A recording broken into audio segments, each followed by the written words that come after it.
Naming it out loud, how co-naming the purpose with the client turns a tool from imposition into invitation. Picture sliding a worksheet across the table with "let's try this." No explanation, no setup, just the tool arriving.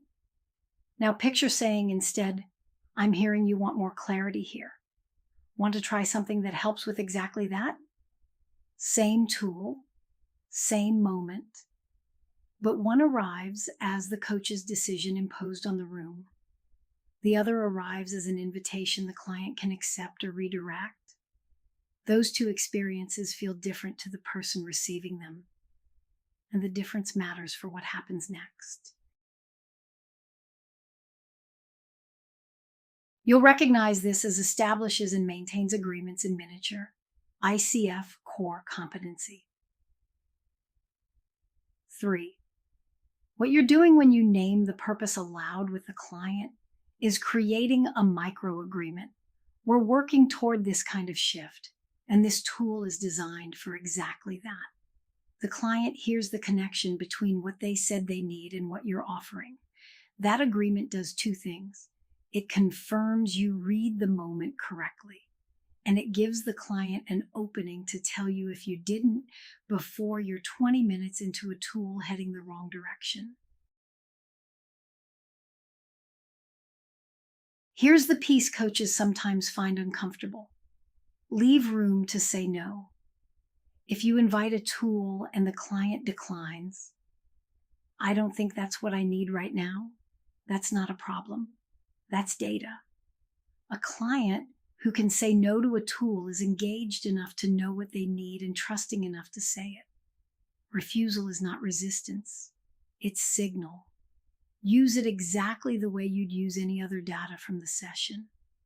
It tells you something real about where they are, and often more clearly than a client who says yes and then disengages. The formula on screen is simple. Name the intent, connect it to what the client said, offer the tool, and leave room to decline. I'm hearing you want more clarity around this decision. Would it help to try something designed for exactly that? Notice the structure. It reflects what you heard. It names the shift. It frames the tool in the client's words. And the question at the end is real. The client can answer it either way. That's the difference between inviting and presenting. The purpose of naming it out loud isn't transparency for its own sake. It's not a formality or a disclosure ritual. It's a confirmation check. You've read the moment and formed a hypothesis about what shift would serve the client. Naming it gives the client a chance to confirm or to correct you.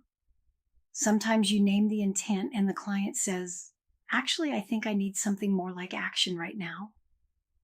That's the co-naming working exactly as it should. The client just helped you choose better than you would have on your own. The client who chose the tool owns the work it produces.